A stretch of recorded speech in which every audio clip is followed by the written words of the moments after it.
Good evening, folks. Very late.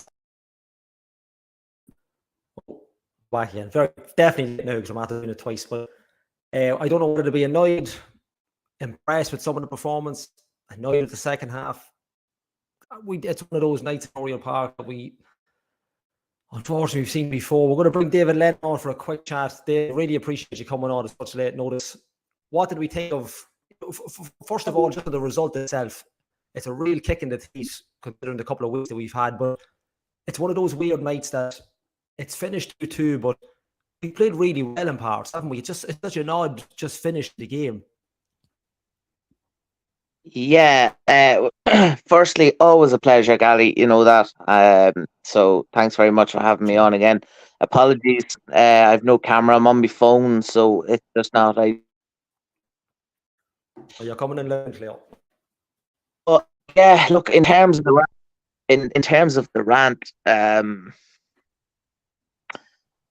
mean, defensively, we are.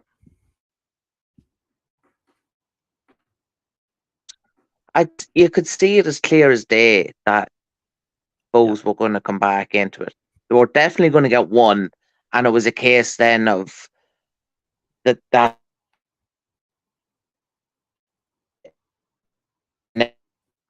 ability that the second goal was going to come eventually, and it just I really wonder at times. Like I tried positive about Skip's team selection and his tactics and everything, and ultimately I have to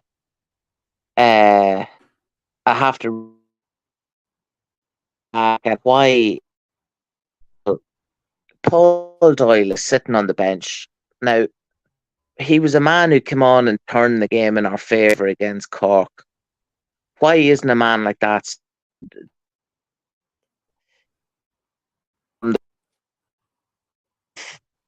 to defend the back four or to help them out, give them some sort of cover? And just were the leeches are the hand, and you could just tell we were creaking. It was almost like a ship, and just before the lead about to give.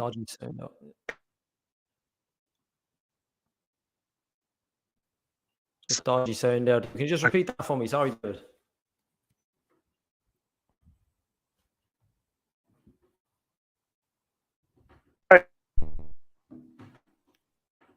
Even a bit of a dodgy sound here. I think what David's saying is we're making it the defense was kind of. I think I kind of heard part of what he was saying. It just seemed to be coming. It was like a sinking ship as the game went on. It seemed to be. I don't know whether you felt the same, David, that it started off decently enough, but as the game went on, even when we went 2-0 up, and then when Bowles scored, and without breaking down our goals first, it seemed to be just. It was almost like they were going over the edge and tipping over it. As the minutes went on, you could almost inevitably see equaliser. Even Bowes had got the equaliser. He almost went for a winner as well. And that's a really frustrating part to have when the lineup is Stevie's picked the lineup the way it is. It's a real kind of, again, unfortunately, we're talking about the back line again. That's kind of really become under a lot of pressure from a very bang average set of circumstances for Bowes going forward. It didn't seem to. It's not that it broke us down. It just seemed to be very easily got at, especially in the second half. Yeah, it was just like they completely lacked confidence. I think the Derry game obviously psychologically might have taken a bit of a toll on them, but they should have at least used this as an opportunity to get going again with the home support behind them, and a chance to really put a bit of daylight between ourselves and the likes of Sligo and Pats, if they could have held on. And I mean, when you're 2-0 up at half time, you should be seeing a game like that out. I mean, it's it's not for the first time this season we've thrown away a 2-goal lead. We did the exact same against Drogheda, and we got away with it in the end. And it just, I don't know, it just seemed really careless, for the want of a better word. Now, I don't want to be entirely negative because, there was some highlights. Obviously, Yeah, it was great to see Patrick Hooban get his another goal closer to the record. I thought Ryan O'Kane was very, very strong tonight, and he looked a constant threat. I thought Robbie McCourt played well. Archie Davies played very well. Um, but unfortunately, the game is 90 minutes long. And as Jason said there, the subs I felt were made too late. From the perspective. that seems to be a trend with Stevie. So I know we talked about it earlier, but just as a major talk about, that seems to be a trend going on for the last probably about 12 months. There seems to be this late onslaught of subs that it's either too late or sometimes the wrong choice of subs. As Jason pointed out, it just seems to be too late. It was the same last week, and too late in the day. It's a real odd trait that's kind of seeping into this. I don't know if it's the staff or they're just not seeing. Look, it's not that they're not seeing the game like we are. We've no right to be questioning anything, but it seems to be a real obvious thing that the substitutions, they're just waiting that extra few minutes, and it's those few minutes that you're being punished, isn't it? Yeah, it's almost like shutting the gate after the horse is bolted kind of thing, and you could tell, like, the game was crying out for a steady influence, and it would have been, Yeah, like, for me, an ideal time then if Paul Doyle wasn't fit enough to play the full 90. Prime time was to put him on at the beginning of the second half and shore that 2-0 cushion, and then maybe if need be, like, Keith Ward is a really steady, decent footballer, and unfortunately he doesn't have the legs to play a full 90, or he doesn't have the legs to be effective for a full 90 is probably what I should say. Um, Now, he's definitely good value for a half an hour or 25 minutes. yeah, But throwing him on with 15 to go isn't giving them much time to make that surge, and you could just feel that Bows were eventually going to crack us open because we just defensively looked frail. I just First half we had great intensity and everything about us. We had a bit of swagger back, and we thought, like, it genuinely looked like uh, a Dundalk team worthy of wearing the jersey. And then the second half, it just fell back into that sort of fearful kind of thing where yeah, they just didn't believe in each other, and as soon as one person gave up the ball, you could tell that the other heads kind of dropped around, and, like, I don't know, I just feel like Daniel Kelly now at this point. I think he's, like, he has to be fairly close to being on his last kind of run with Dundalk, because I just don't see what he offers anymore.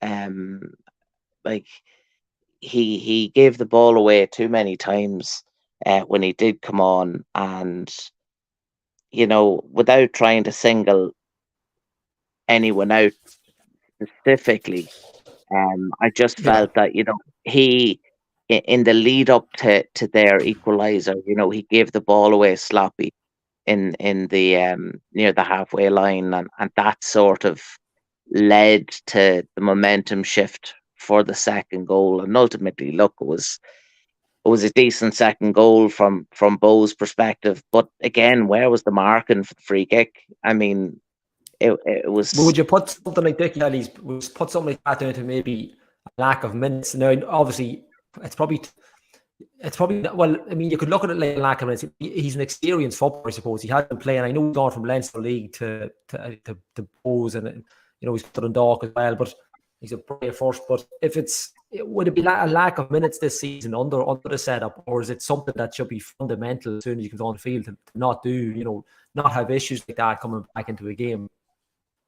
There probably would be an element. Could you excuse it? I mean, is probably what the best way. But could you excuse something like that? Obviously, not conceding a goal, but like you say, giving the ball away like that.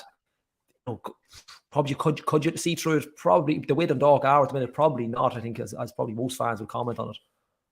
Yeah, like once or twice, if you're coming back from injury and you're trying to get up to some sort of fitness, you can kind of forgive it a little bit. But the problem is, poor old Daniel, he can't seem to get a run of matches together, and it just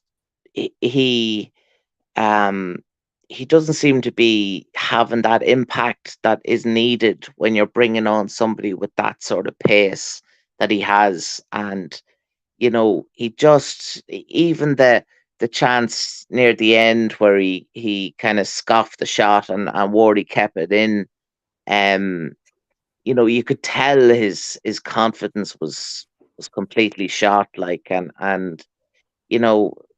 when a chance like that arises, at the top end of the Premier Division, you expect a goalkeeper at least to have to make a save. And across the board, I just felt that we just were just a bit lackluster in the second half, and we. I definitely boast about even if we take, like you'd said, there was the funny thing is about this game, there was a lot of positives. I mean, we've obviously got Pat Hoopin's 139 goal, but even if you take someone who probably hasn't got the rub of the green from us in the last couple of weeks in the podcast is Conor O'Malley. And, he's come to the fore tonight, albeit in the first half. He's had a really, really solid game, as all players did, funny enough, right up until half time. But even if we've obviously seen Pat's goal first, but even if you take the strike from Conor O'Malley, that's something we've been looking for from him all season. Albeit I know goes in as an own goal. If it bounces straight in, you're looking at probably goal of the season. But it's a proper shot. It's not like a last minute pot shot at goal. He's had a run at it. He's had a go, and it's probably something we've been looking at him from midfield. Probably I didn't realize he'd play. Started at all last 16 games, but it's probably something that we've been missing in his locker in the last couple of weeks, isn't it?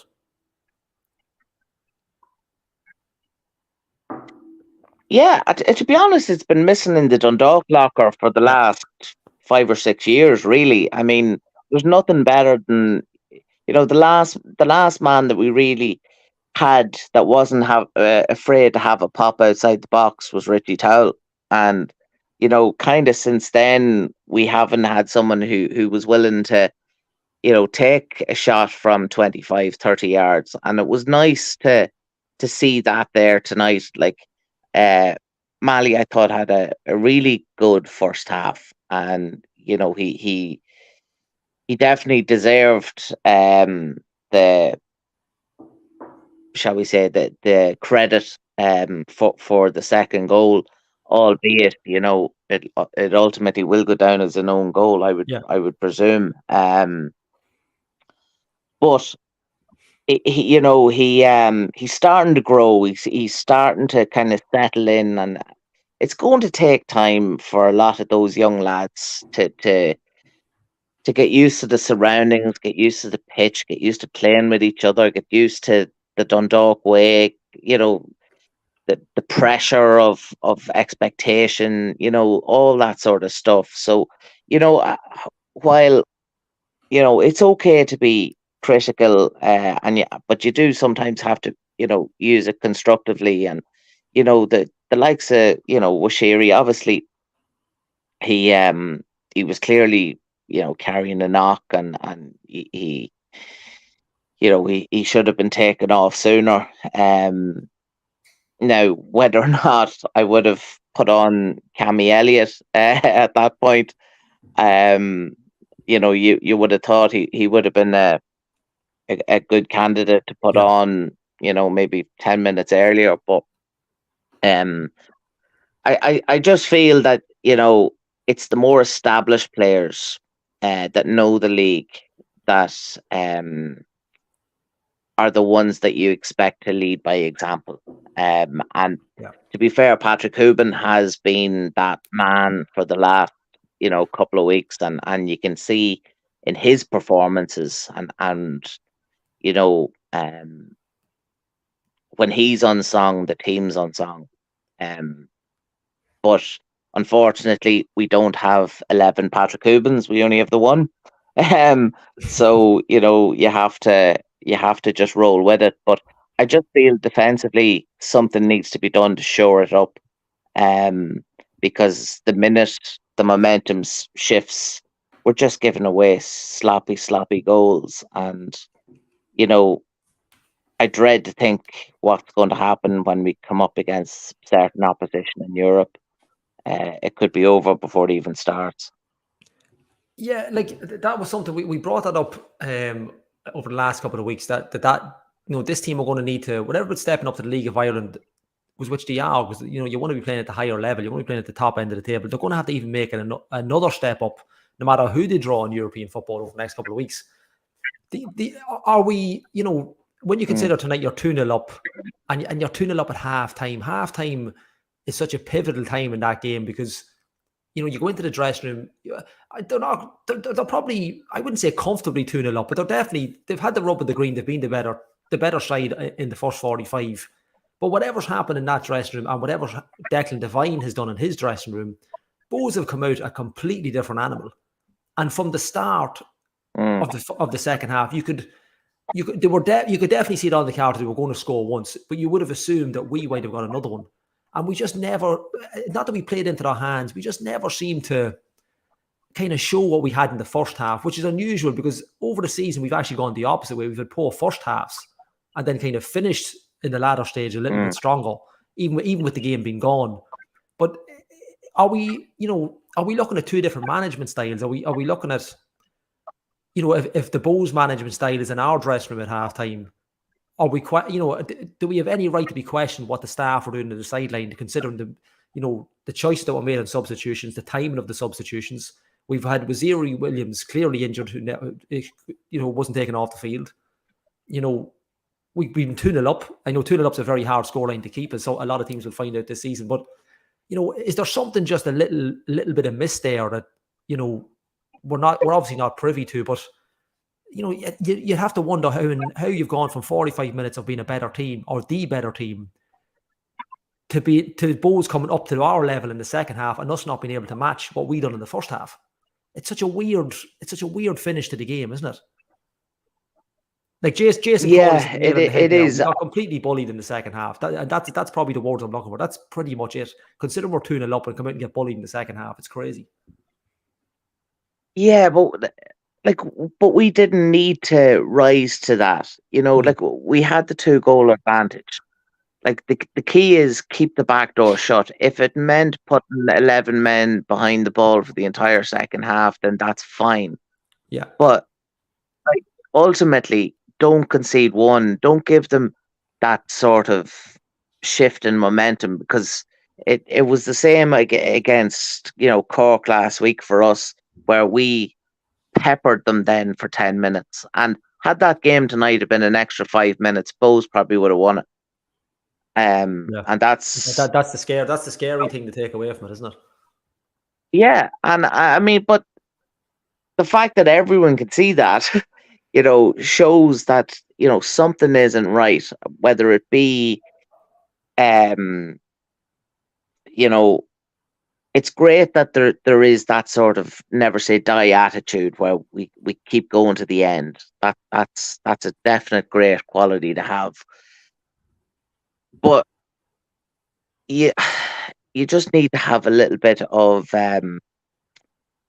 streetwise intelligence when you are in the lead, to know that like I said at half time, there was not a chance Bows were going to be as poor in the second half because they were dreadful. I thought in the first, they Yeah. offered absolutely nothing. Talbot, was flapping at corners, and ultimately, he he was definitely, I felt, at fault for the first goal because he should have come and gathered it.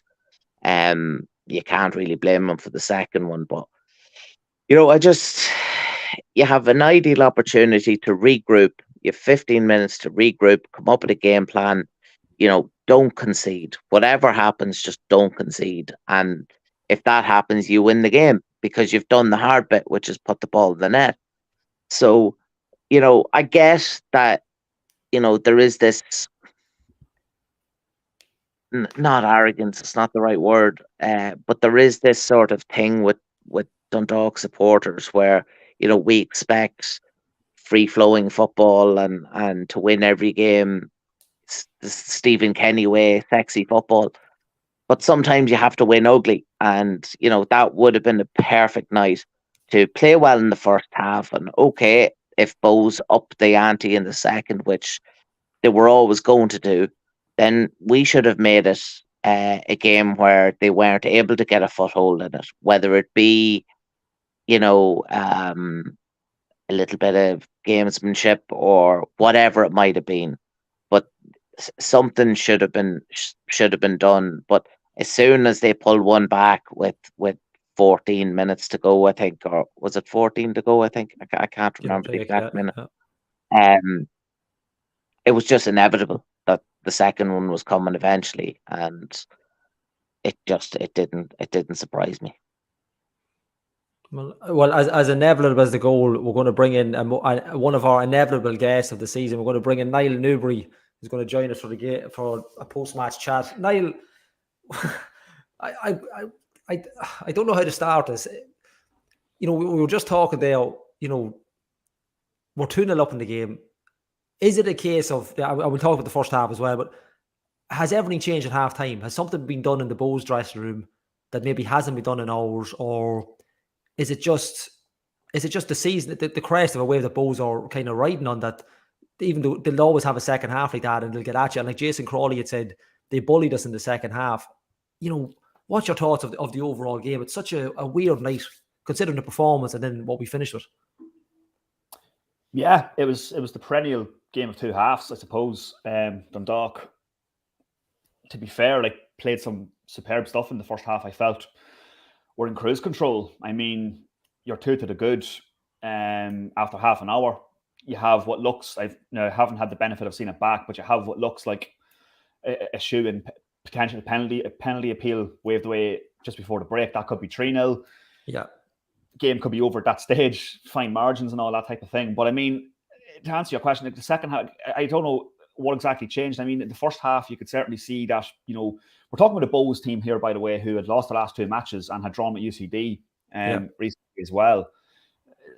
After such a great start from Bohemians, you've sort of seen them, I suppose, as expected, nearly sort of faltering a little bit in recent weeks. And it was more the same from their point of view in the first half tonight. It was in the second half. I don't know what changed. Declan Devine started with effectively two midfielders playing in the full back positions. So you had Keith Buckley at right back, and you had Jordan Flores playing left back, where I've personally never seen him play there before. And I thought, John Martin and Ryan O'Kane on the respective flanks were giving both players a sort of a thorough time. Obviously, Declan Devine makes a couple of changes at half time. I'm not sure how much influence that had, because when you got to look at the balance of play, the 2 goals in the second half have come from set pieces. It hasn't been from open play. Bows, aside from that, haven't actually created too much. So I wouldn't really buy into the theory in some respects that Bohemians were superb in the second half. We were obviously dreadful in the second half in comparison to the first. But I don't buy into the theory that Bows were necessarily, a changed team in the second half. If you actually look at the game, apart from the 2 goals which came from set pieces, I can't see any real clear-cut chances that they actually had. There was a couple of half chances that Shepherd, was sort of catching practice for Nathan Shepherd with a couple of them. And there was one where he nearly kind of fumbled it from Adam McDonald. But I mean, overall, it was they sort of robbed us. Maybe flatter to deceive because we really hadn't come out in the second half, maybe. We didn't come out in the second half at all. You know, Dundalk, I think in the second half, all I recorded was really John Martin's header over the bar from a Robbie McCourt set piece, and it was well over. I can't recall anything else in the second period that Dundalk offered attacking wise. You know, I thought, and then you have to factor in Johannes Yeli-Koko was obviously taken off after an hour. You know, I thought Johannes was probably our most creative outlet tonight in some respects. You know, I was kind of surprised to see him go off after half an hour. I thought it was. I'm probably not alone. I know there was a few people who I was speaking to after the game who'd sort of felt the same. So yeah, look, disappointing. I suppose, look, in the grand scheme of things, some of us might have taken a point, especially on the back of Monday's debacle in Derry.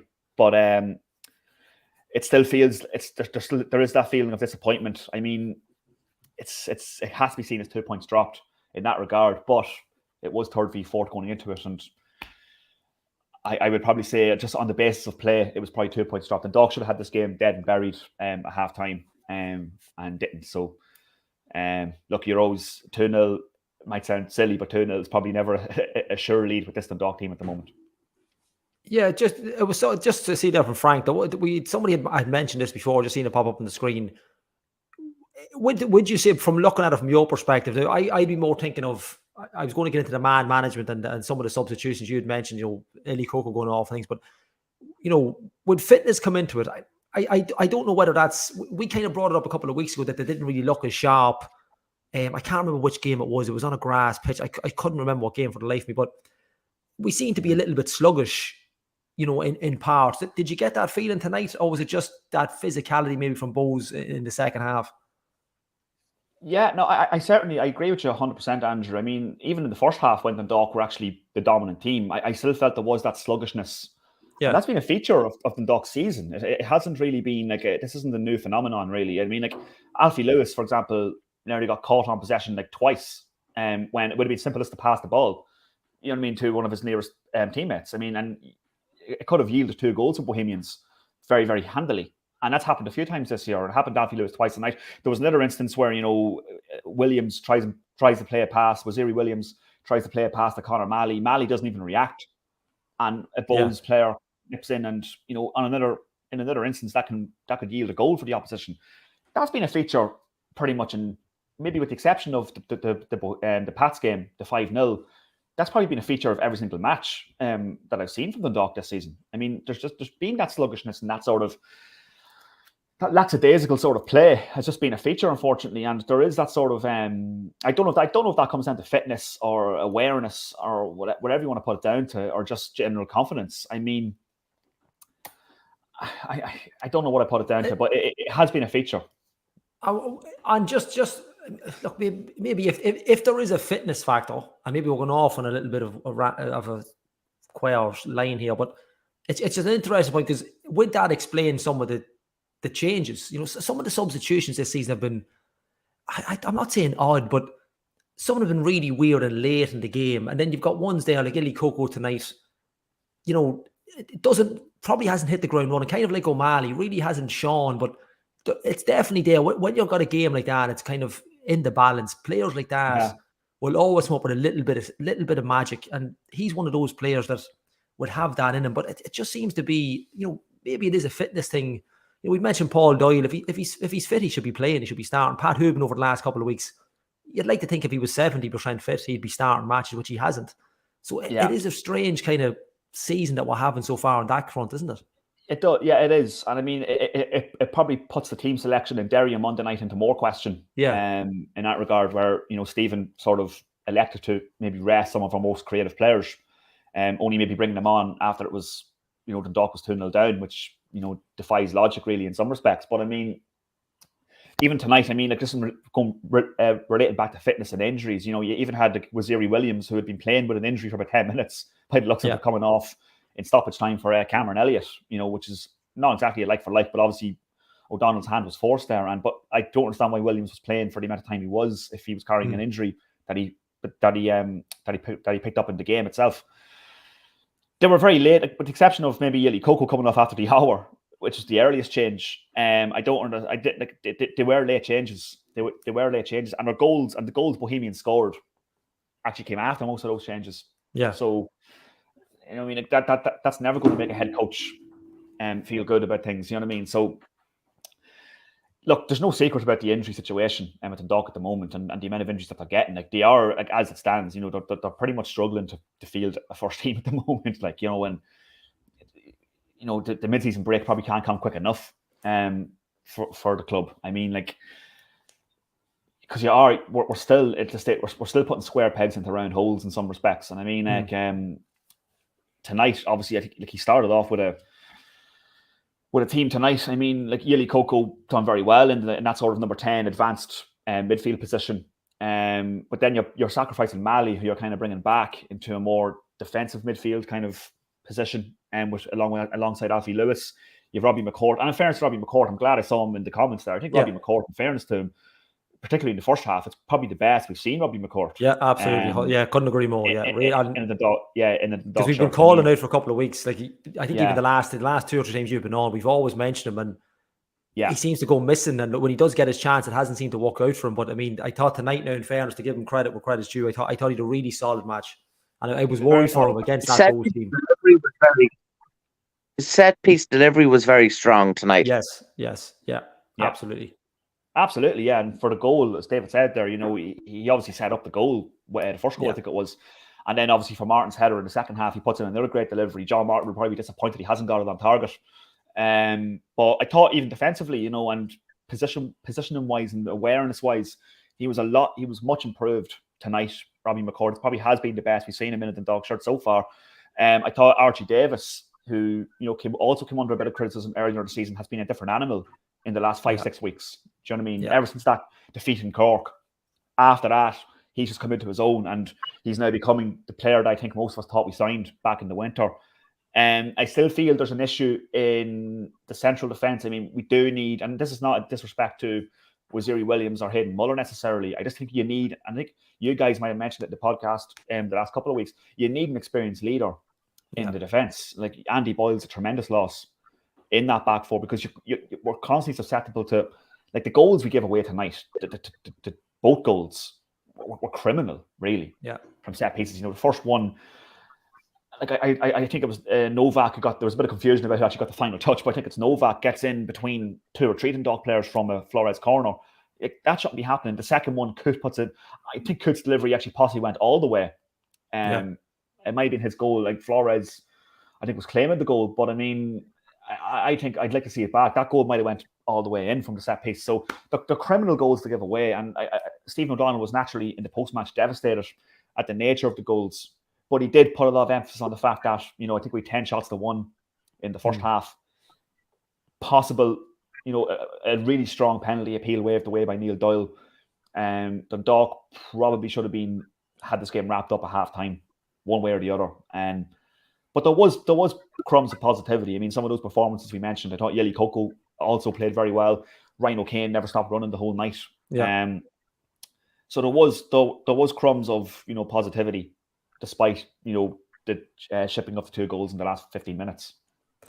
David, Niall had mentioned there, I think you'd mentioned earlier, we were talking about, I know you'd broken up earlier on, but you were talking about the defence. Is it a glaring obvious issue, you know, because we had mentioned in the podcast before at centre half when Andy Boyle's not there, we kind of fell down this rabbit hole every week of repeating ourselves, and we kind of thought, even ourselves, I think we were thought maybe we're missing something, maybe we were ranting. But David, do you think that at centre half we have a really glaring obvious gap? We kind of thought Williams would fill it after the Shelbourne match. I thought he was getting into his stride, but he seems to go a little bit hit and miss. But is there food for thought there when the transfer window opens?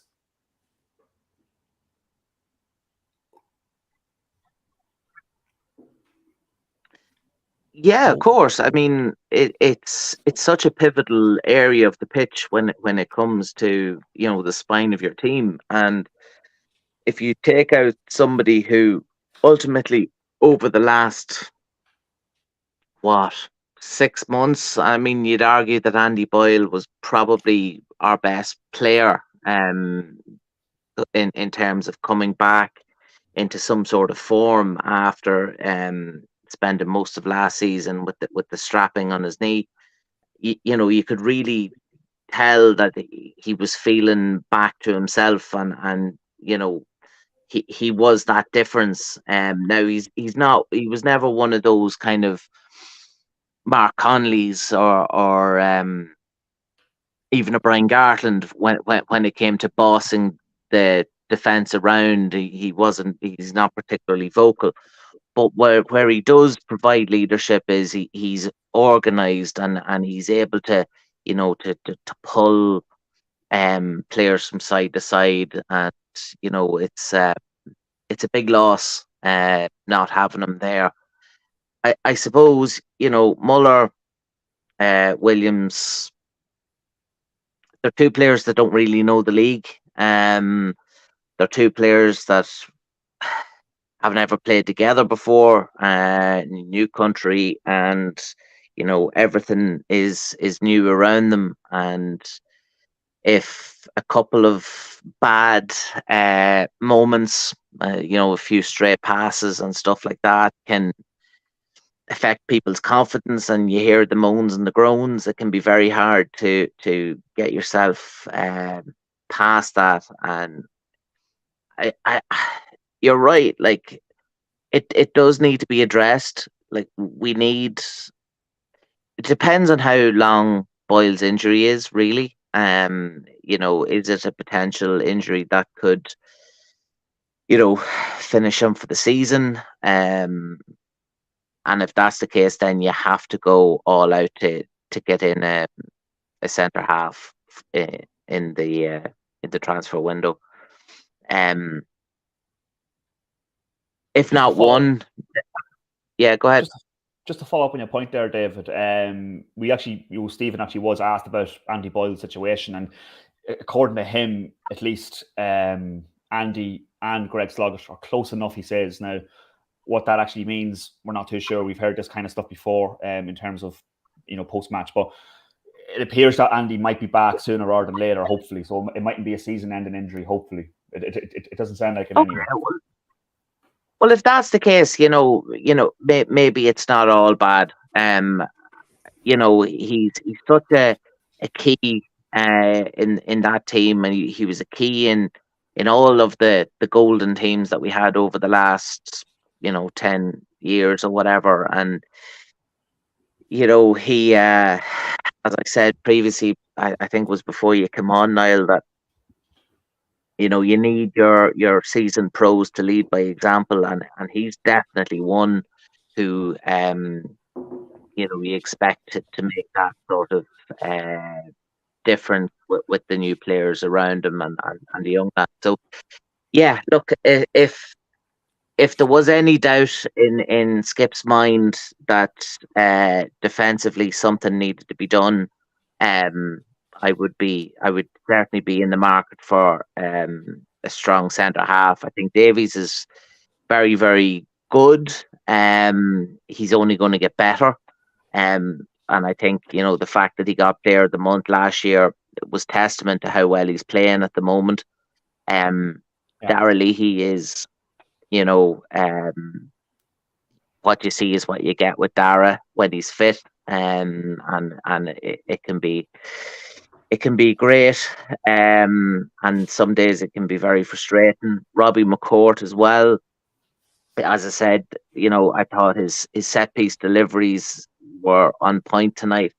There was one great ball he had in the second half. I think John Martin had the header and it went over the bar, and it would have been a relatively free header, but you need to be clinical. You need to be taking those. Your finishers need to be putting them away, and it's just taking the sting out of the momentum we were starting to build. Even though we were getting the results without playing well against Cork, against Drogheda, against Sligo, there was an element of it maybe papering over the cracks a little bit. But I think now you can see when you're up against quality opposition where your weaknesses are, and you can really see from set pieces that were very, very vulnerable. And it's simple stuff. It's the simple bread and butter stuff that you expect teams to be able to deal with. Like dealing with a corner is the most basic thing in football. I thought Nathan at times, and I think it kind of leaked from maybe just insecurities with the defense, but he was coming for balls that he didn't need to come for, and he was afraid to almost make decisions because he didn't know what Sherry was going to do or what Muller was going to do, and you need a bit of stability and settlement, and when there's belief across that back five, including the goalkeeper, that's when you start to play well. But I just feel there was an element of maybe a little bit of lack of trust, and I think that kind of rippled through the full 11. It's difficult. I think it's difficult as well because, as you guys just mentioned, like the age profile, and Stephen's mentioned it quite a lot of times as well in his post-match, including tonight. And like not only are these players new to the league, like the age profile is also very low. Now, obviously, it's no secret about Dundalk, recording the loss that that was publicised in recent weeks. I mean, like they've had to cut cloth accordingly. In terms of bringing in players, and they've been relying heavily again on the loan market this season, which isn't ideal when it comes to trying to build something that's sustainable and that's going to challenge, Derry City and Shamrock Rovers in the long term. I mean, and like obviously the Mark Connolly situation last season sort of, backs that up as well. The club, and I don't think it's and Stephen's mentioned that again tonight. He put it to us guys. What actually is the expectation when you factor that in within the club itself? Yes, we're all disappointed to have chucked away 2 points tonight, but we're still joint fourth. I think a top four finish is probably the expectation of the club at the minute, and that's just where we are. I think people, and I know David's already alluded to like fan expectation and supporter expectation and stuff like that, and I think it's a very valid point because we do hear a lot of frustration, and rightly or wrongly, people are entitled to vent if they're paying 15 to 20 quid into Oriel Park on a Friday night and go getting some performances that aren't up to scratch perhaps. But I mean, in the grand scheme of things, in terms of the overall picture, I mean, like the landscape of the League of Ireland, and like David also referenced, the Stephen Kenny days and all this kind of stuff. But we have to understand that the landscape has totally changed from that. You can't underestimate how we kind of fell in 2021 and how much the league has changed in the last 3 or 4 years. Do you know what I mean? The landscape, because it wasn't that long ago. It was Dundalk FC and Cork City. A Celtic and Rangers job every single season. That's completely changed. Like the landscape of football changes. Happens in England as well. You know what I mean? With the big clubs, there needs to be that sort of acceptance of where we actually are as a club as well. You know what I mean? Like, there's always been rumours about potential players coming in. I tuned in last week. And, Darrell Horgan's name came up. Obviously, in a dream scenario, you'd have Darrell Horgan coming in to Oriel Park, and I'm sure the club will have some sort of interest. But like whether that's going to be realistic, considering the facts we know that are on the table in terms of loss, profit and loss, and how they've had to cut cloth accordingly, I don't know if that's a realistic target. We do need to be looking at young. I've seen a comment there, young up and coming talent within the league. There's plenty of it. I mean, clubs have recruited within the league, and we've sort of I see Jason's comment there. Sorry, yeah. So we sort of relied on the UK market again, and like that's good. I mean, like some of those players are going to pay off, some of them aren't. That's just the nature of players, because players come from the UK are going to come to this league with different sort of individual attitudes of what they think of the league and where they should be. Some of them, I think, do come in with a sort of. I think a lot of them can be surprised if you look at history of players coming in from the UK and abroad. When they come into this league, I think sometimes there's a perception that it's going to be a lower level than what they've come from. I think a lot of them are kind of caught off guard. And I think, you could argue maybe Archie Davis is already an example of that. The first 7 or 8 games, he wasn't performing up to scratch. And now suddenly he's up the ante. Yeah. And suddenly you're now looking at a really good fullback in that number 2 shirt for Dundalk. I'm not suggesting Archie came out with that attitude at all. I'm just saying that's a possible example of, how players can be caught off guard when they've come into the league. And I think, especially when they're younger lads as well, I think it's it's even more prevalent, you know. Yeah, I think like even I know for myself when I seen Archie play the first game, and I mentioned this to you, and I said this boy is not. He's not at the races at all. He just doesn't seem to be.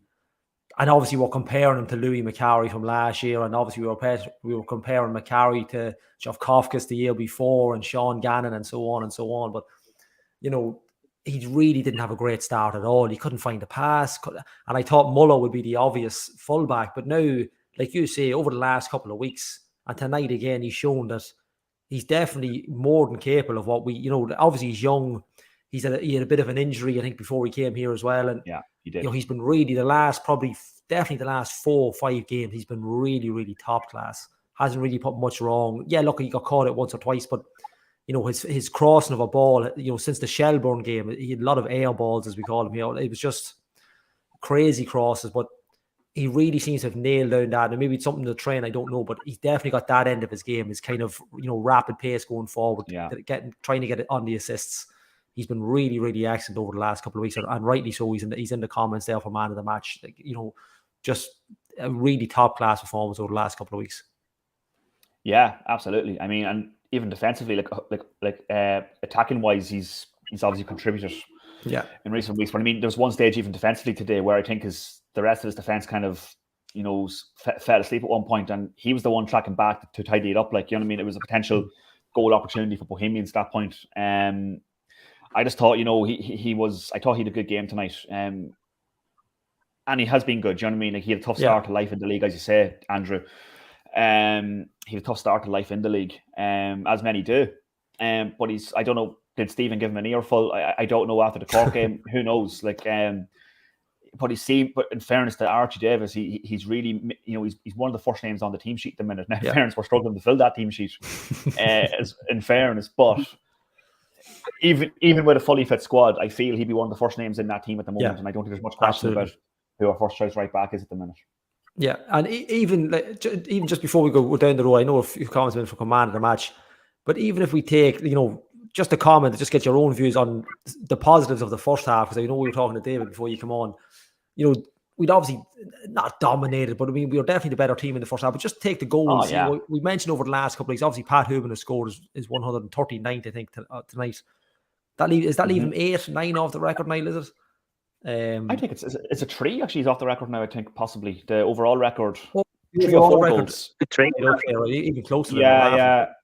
Now, my maths aren't reliable now, to be fair, but no, that wouldn't definitely. Mine definitely are. That's why I rely on you, the likes of David, Kieran Callan, James Rogers, all them boys, that gang. But just to mention, we kind of rightly or wrong, we kind of panned Conor O'Malley here over the last couple of weeks, and I think when he scored his goal as well, I don't know if he looked on the camera. It looked like he was either going to the bench or the crowd. He's kind of saying like, "This is what I can do." It looked like a bit of an angle there after it. There's go on. Sorry, there's no question about Conor O'Malley's technical ability. I don't think that could be called the question. I mean, like I do see him as a luxury player, which I think it's sort of counterproductive having Conor O'Malley playing in a more sort of defensive midfield alongside Lewis there. Conor O'Malley is a number 10, very much a number 10 type player. I mean, that's where you're going to get your best out of him there. He's not going to, like the example I just gave when Williams tried to play the pass to him. And he sort of just didn't even react, and Bowes nearly nip in and have a goal scoring opportunity. I mean, that is why you probably aren't playing Conor O'Malley. He's not a player who's going to bust a gut to make tackles or get in positions. I mean, he's that kind of player. You feed him the ball and he can make things happen. Like, just look at the goal. Now, I know it's been credited as a James Talbot own goal, but that's a crack. That's a cracker, a cracking strike. He's just taking a touch. I think Novak's tried to clear it with a header. Malley's just taking a touch outside the box, taking one touch and just blasted it. It's crashing off the crossbar, off Talbot's back. It really is Malley's goal. It's going to the records are going to show an OG, but it's Conor Malley who's produced this, and there's no question about his technical ability. I mean, like that's what you're going to get with Conor Malley. It's just that other stuff. It's that off the ball kind of stuff. That I just don't think he has that in his locker. He just isn't that kind of footballer. So and I think that could be that could be frustrating when you're watching the game as a supporter. But I mean, I just think that's how depleted we actually are, that we're nearly forced to play Conor Malley, a player like that, in a more sort of, like out of his advanced number 10 role. You're kind of playing him in the midfield alongside Alfie Lewis today. So I mean, like, but it was a cracking goal. Like, jeepers, it was. It was. I think he needed that, especially at Oriel Park. I think the fans need to see him. Like, because one thing we've always said about him, like you said, his technical on the ball ability, it's similar to Alfie Lewis. They haven't hit the ground running, but these lads are so technically gifted. They just don't seem to get going. Illy Cook was the same. Like, obviously we're talking about Greg Sloggett and Robbie Benson coming in, natural footballers. Everybody in the league knows they're like, but when these lads have come in on loan or on the contracts that they're on from another country, they're going to be in scrutinized mode. There's a magnifying glass on them because nobody knows about them, and whatever's been spent on them, and players have been overlooked in the league for these players because we waited so late to sign them.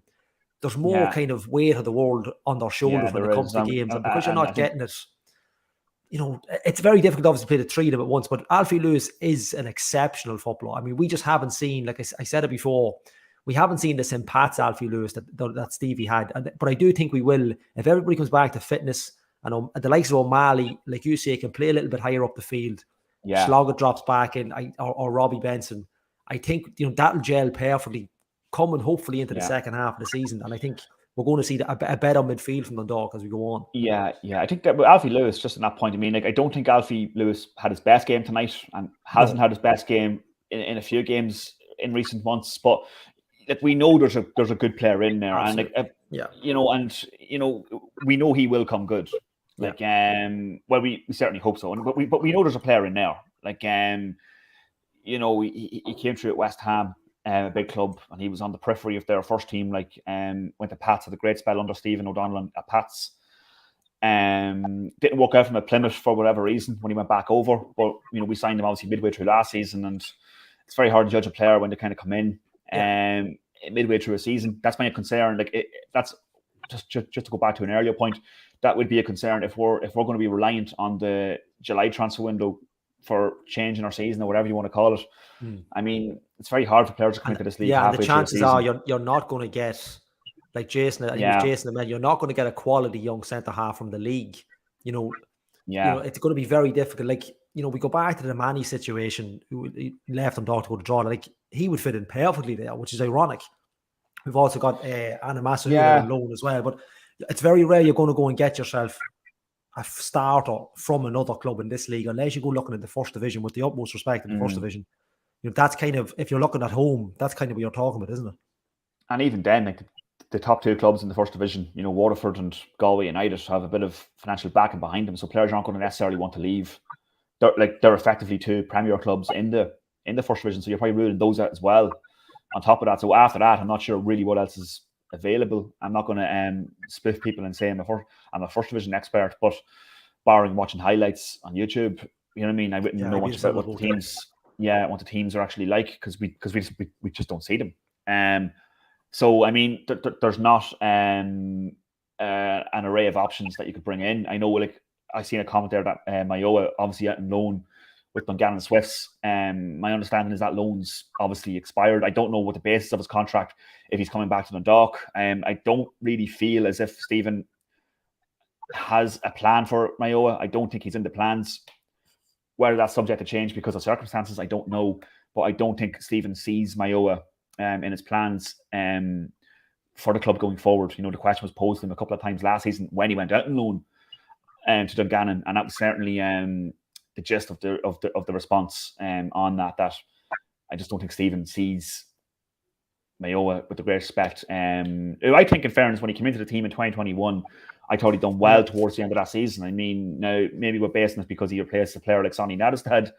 I think a lot of players would look good. I think, in fairness, coming in to replace certain players. But I mean, Mayowa, in fairness to him, I remember coming on here after a Finn Harp's Cup replay, and he was arguably the man of the match that night. I mean, he was superb. I mean, like, but look, whatever. Look, managers are different. Every manager has a different. We all see things differently in games. And managers have the type of defender they want. This doesn't appear that Mayowa is the kind of centre half that Stephen is looking for at the minute. Yeah, David, it was mentioned in the comments, but I can't just find the comment about looking to the 19s. Ideally, a club like Dundalk, I know Tiernan Mulvaney and the lads do a great work up there. The 19s came second or third in the league last year, but surely, it's time to maybe say, right, if we haven't got it at first team level, let's get these lads on the bench. Obviously, we've seen Owen Kenny over the last couple of weeks getting a nod on the bench, but at the back, do you think that's where they should look, or is it just a case of like Niall had said, Stevie just doesn't see anybody there that can come up and maybe just make the grade?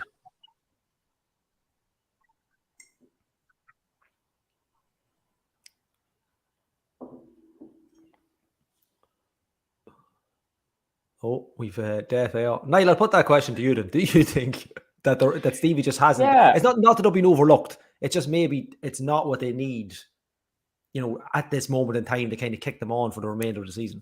And they probably will, all intents, but they probably will go looking for it maybe. Well, in fairness, like with Rosary Williams, picking up a knock today, you know what I mean? Like we mightn't have much choice. I've seen John's comment there. Sorry, we might, and that is true, of course. But we mightn't have much choice in terms of because like who plays centre half against Pats next week if Waziri's out? You know what I mean? This is it. I mean, like how many more options do we have? And we forget, like when we're talking, we forget about Louis Ailsey as well. Like, and he kind of falls into the background. You completely forget that he's. I'm not sure. Obviously, Louis had a very serious. That's it. Yeah. Illness there recently. So luckily he's back up and moving. And he's been a huge loss because I thought, in fairness, I actually remember interviewing him after the Pats game, and I thought maybe I'd give him the infection he had at one point, but luckily I didn't. But like he was brilliant that night against Pats. He got a goal. He was superb. We haven't even talked about him. Like he's a like bit like Sonny, of course, has a lot of caps. Has a lot of caps to his name.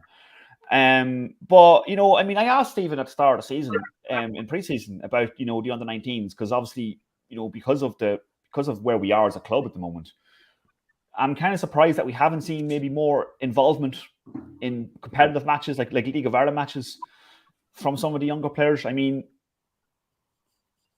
like maybe we're going to see it in the second half of the season. Like Ryan O'Kane came in last season and completely burst onto the scene when he was given it. And Stephen himself admitted that his involvement was incidental. Really, there was no real plan for Ryan to come into the team last season in the first team.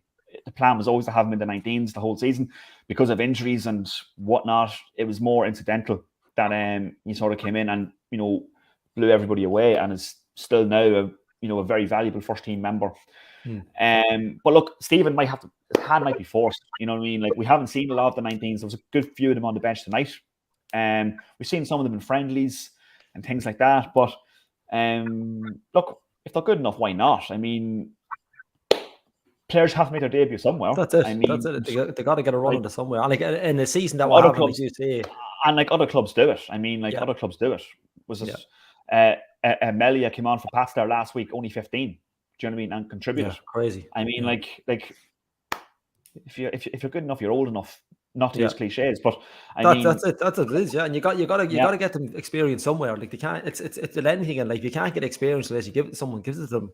And like ideally, you'd like to see it at the club and not being loaned away. But look, it's different things. But it's I know we're taking on a little bit of time. We started very late. So what we're going to do is we're going to crack on with our man of the match competition. And David, I know you're under pressure, so we'll go to you first if your sound's working, and we'll try and angle you up with someone. We're not giving you any pizzas now, but we'll try and get someone a pizza on the show. So David, man of the match for yourself.